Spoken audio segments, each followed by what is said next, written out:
High friends, welcome back to my channel. আর এখন আমি কথা বলবো রাজার রাজা গানটাকে নিয়ে, যেটা খাদান সিনেমার প্রথম গান। আপনারা জানেন যে গতকালই গানটা রিলিজ হয়ে গেছে।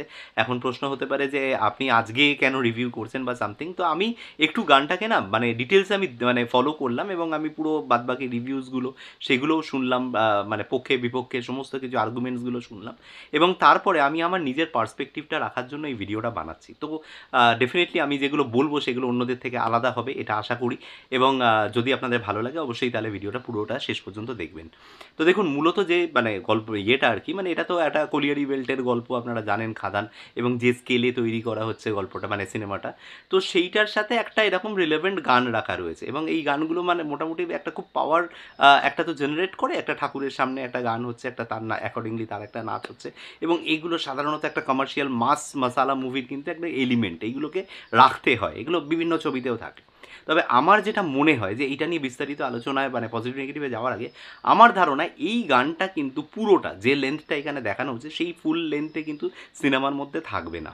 এটা আমার ধারণা, এটা আমি একটা অ্যাজামশন করছি। সাধারণত এই গানগুলো না, এই গানের যে পেস, এই গানের যে রিদিম, এটা দেখলে আপনি বুঝতে পারবেন এর ব্যাকগ্রাউন্ডে কিন্তু অনেকগুলো ঘটনা চলতে থাকবে এবং মানে সাধারণত ইন্টার কাটে এই গানগুলোকে দেখানো হয়, অথবা যদি এটা শেষের গান হয় বা মাঝখানের কোনো গান হয় হলেও সেটা কিন্তু অনেক ছোট হবে, ডিউরেশনটা কমে যাবে। তো এবার প্রশ্ন যেটা সেটা হচ্ছে এই দেবের মানে দেব মোটা হয়ে গেছে, দেবের বডি শেমিং হচ্ছে যেভাবে এই গানটা রিলিজ করার পরে, মোটা হয়ে গেছে, নাচতে পারছে না, সেই ঝাঁচটা নেই। কেউ আবার বলছে 10 বছর বাদে কাম ব্যাক করছে, 5 বছর বাদে এরকম একটা নাচছে বা এই করছে। দেখুন, আমি একটা ছোট্ট কথা বলি, সেটা হচ্ছে আমরা কিন্তু রজনীকান্তকে এই বয়সেও নাচতে দেখি। আমরা কিন্তু এরকম বহু ভেটারেন অ্যাক্টর রয়েছে যাদেরকে সাউথে আমরা নাচতে দেখি। তারা কি ভীষণ ফিট, তারা কি মানে দুর্ধর্ষ ফিটনেসের সাথে ডান্স করে? তা কিন্তু করে না। পুরো জিনিসটাই হচ্ছে কিন্তু ক্যামেরার অ্যাঙ্গেল, ক্যামেরার পজিশন এবং শটের কীভাবে শটগুলোকে এডিট করছে, কীভাবে কোরিওগ্রাফ করছে, সেইগুলোর উপর কিন্তু এন্টায়ার জিনিসটা নির্ভর করে।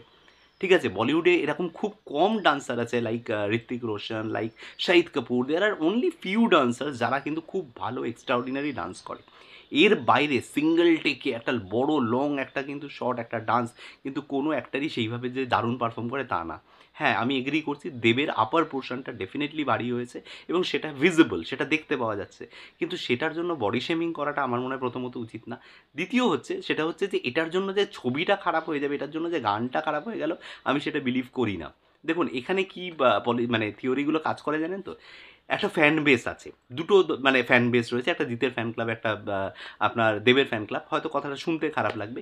এই দুটো ফ্যান ক্লাব, দুটো স্টার নিজেদের মধ্যে যতই ব্রিজ করে যাক বা ধরুন একে অপরের ছবির টিজার বলুন বা ট্রেলার বলুন বা পোস্টার শেয়ার করুন, যাই করুন না কেন, একটা সার্টেন অডিয়েন্স, একটা সার্টেন ফ্যান বেস আছে, তারা কিন্তু নিজেদেরকে বিরোধী বলেই মনে করে। এবার আপনি যেটাই করবেন না কেন, ধরুন এই যে 30 তারিখ ধরুন মানে জিতের জন্মদিন একটা কিছু ধরুন রিলিজ করবে, একটা সার্টেন অ্যামাউন্ট লোক থাকবে সেটাকে বাজে বলবে, বলবেই, মানে সেটা ভালো হলেও বলবে।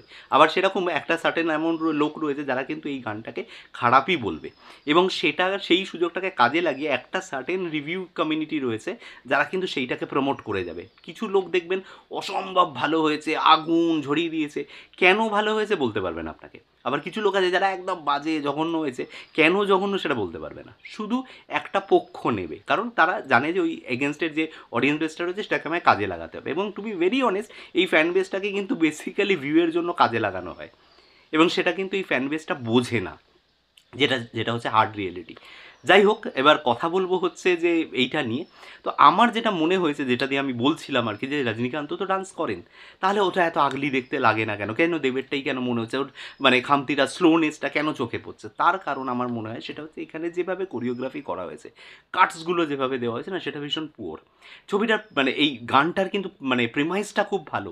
আপনি ভালো করে লক্ষ্য করবেন ব্যাকআপ ডান্সারগুলোর সাথে কিন্তু ছৌ নাচের একটা কিন্তু জিনিস রাখা হয়েছে, যেটা কিন্তু রুটেড, যেটা কিন্তু এই পুরুলিয়া বাঁকুড়া ওই চত্বরটা, ওই যে কলিয়ারি বেল্টটা, সেটার সাথে যায়।